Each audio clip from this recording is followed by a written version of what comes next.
గుడి. ప్రతి సంవత్సరం అగ్నిగుండం శివరాత్రికి దున్నుతుండ్రి. ఎప్పుడు రథం తిరుగుతుంది ఇక్కడ ప్రతి సంవత్సరం.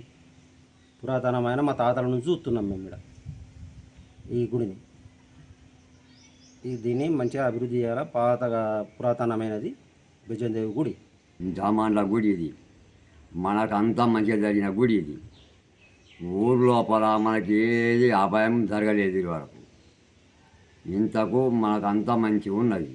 ఆయన రాయేశ్వరుడు ఉన్నారు, రాయేశ్వర గుడి ఉన్నది, బెజ్జందేవి గుడి ఉన్నది. ఇవి రెండు గుళ్ళు మనకు ముఖ్యమైన గుళ్ళు. ఇవి రెండు మనది. ప్రతి సంవత్సరం రథం తిరిగేది పక్కా. ఇలా అన్నసత్రం కూడా జరుగుతుంది. అన్నసత్రం అవుతుంది, చావలు వెళ్తాయి, అన్నీ వెళ్తాయి ఇలా.